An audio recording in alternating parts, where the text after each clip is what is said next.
Now back to page 25. Last paragraph. If you are seriously alcoholic as we were, we believe there is no middle-of-the-road solution.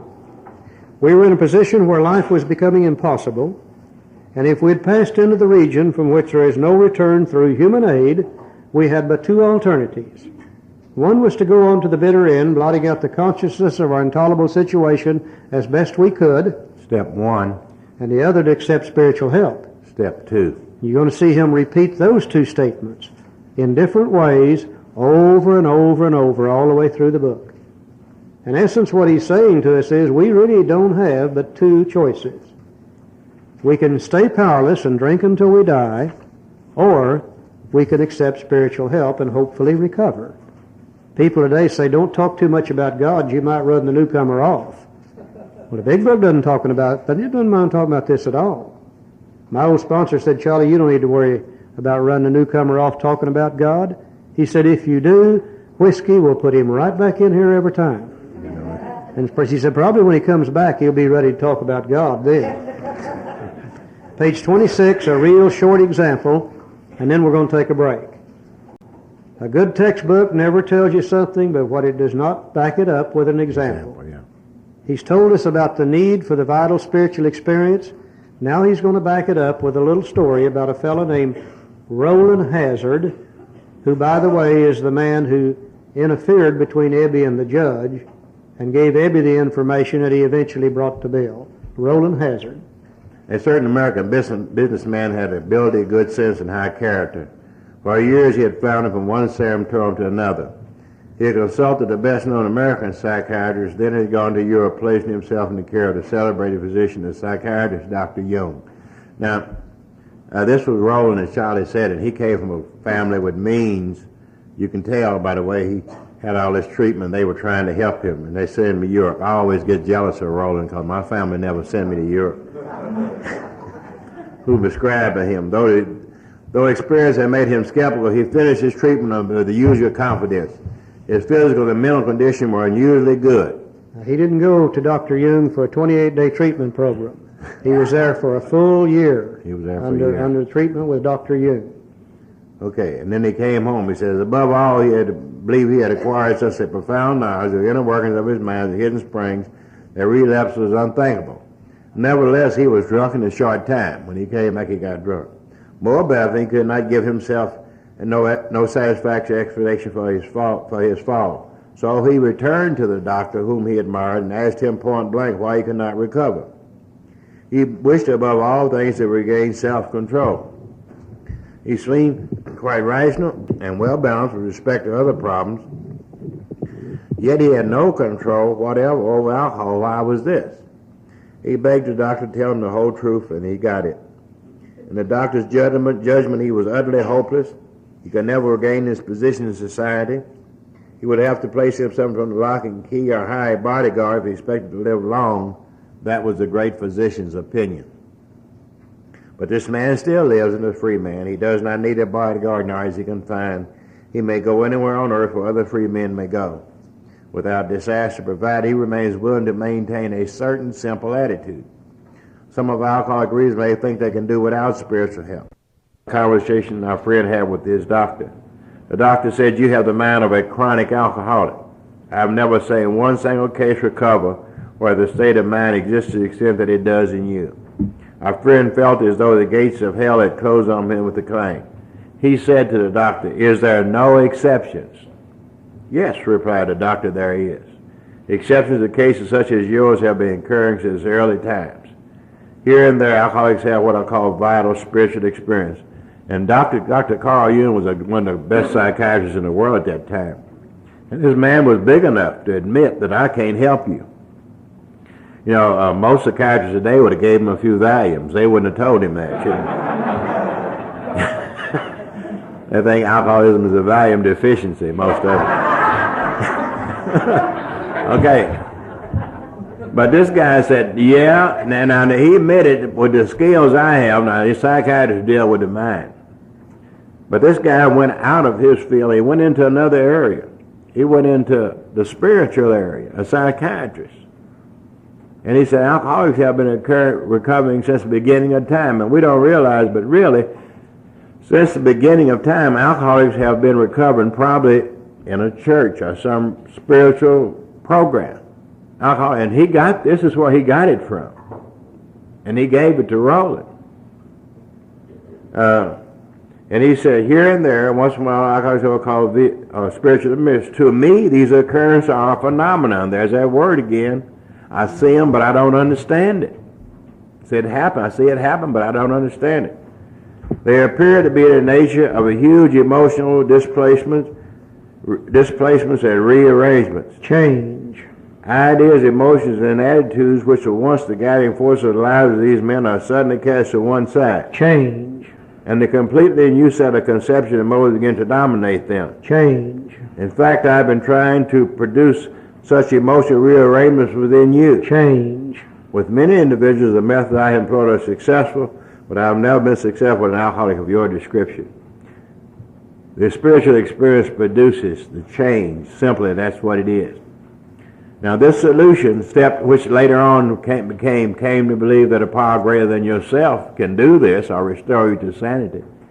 This idea came from Dr. Carl Jung, step 2. And he gave it to Rowland. Rowland came back to New York and gave it to Ebby, and Ebby brought it to Bill's kitchen. Now, Bill had already seen the problem from Dr. Silkworth. But it's very strange that Dr. Silkworth understood the problem. He knew the answer was a psychic change, but he did not know how to produce it. Dr. Carl Jung had that part of the puzzle in Zurich, Switzerland. Dr. Silkworth had the problem, but he didn't know the solution. Dr. Carl Jung had the solution, and he didn't understand the problem. And how God used these people as he brought this piece of puzzle together. Now, the Oxford group had the planned program of action to find that solution. And they didn't know the problem or the solution. Bill Wilson. Bill, as he always said, my mind was a vessel.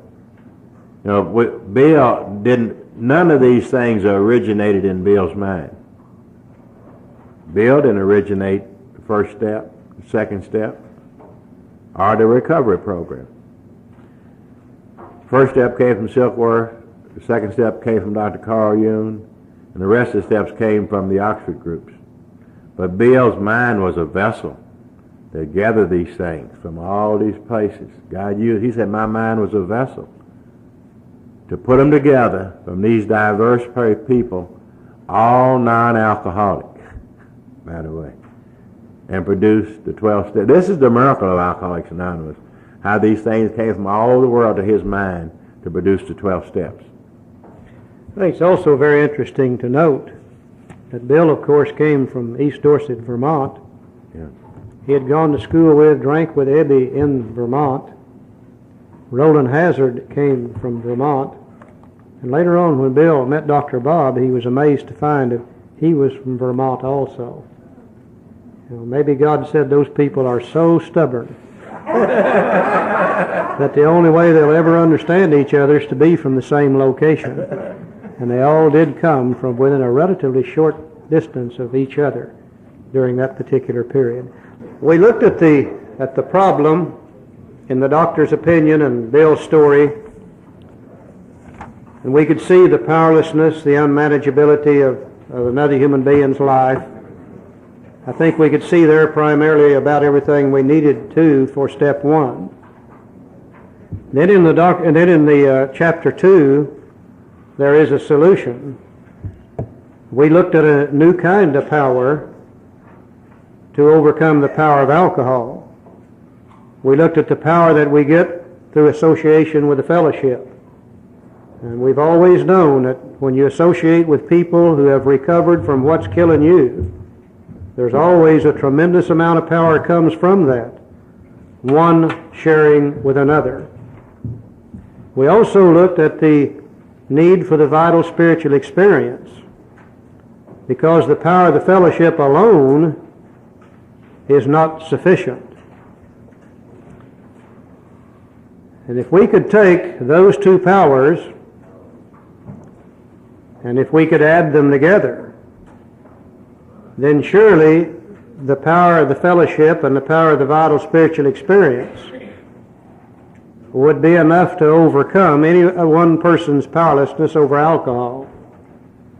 Now you have in your handout sheet a little chart that they're trying to get the picture on the screen here. They may not get her done, but you've got it in your chart anyhow, which shows what the solution is.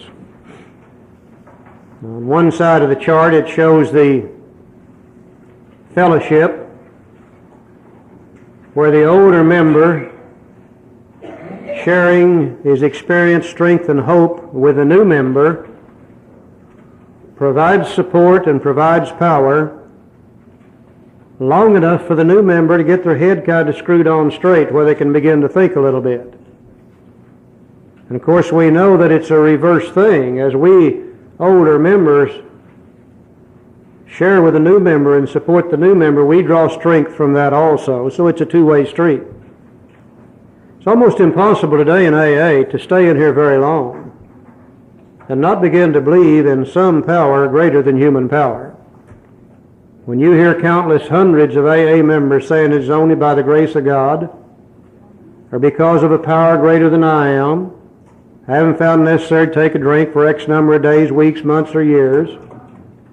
It's almost impossible to hear that over and over and over and not begin to believe in some kind of power. The instant we begin to believe, that opens the mind up and makes it willing to investigate. And upon investigation, we find this simple kit of spiritual tools laid at our feet. We use the 12 steps. We have a personality change sufficient to recover. It revolutionizes our whole attitude toward life. And then we have had a vital spiritual experience. Now the one who's had the vital spiritual experience can now go back to the left-hand side of the sheet and become an older member and support the next new member that comes in. And if you'll notice under that criteria, we're basing the older member on one who's had the vital spiritual experience, not on length of sobriety. Our book does not deal with length of sobriety at all. It deals with quality of sobriety. And we have people in AA who have had a vital spiritual experience in a 6-month period of time who have a tremendous amount of good quality sobriety. And sometimes you see them and they're laughing and they're happy and their eyes are shining and they're always helping other people. We have people in AA with various different lengths of sobriety who have kind of a mediocre kind of sobriety. One day they're feeling pretty good and the next day pretty bad, and halfway in between, and they're up and they're down and they're never quite sure. And then you have some people in AA that's been dry for years and years and years, but their quality of sobriety is not too good. They're the ones that say, if you want what we have, and by God, if you're willing to go to... Who in the hell wants what they got? Sometimes you feel so sorry for them you'd like to buy them a drink. You know they would feel that. So we're really basing long-term sobriety not so much on length but on quality. And only those that have had a vital spiritual experience can help the next one have a vital spiritual experience. So we see what the solution really is.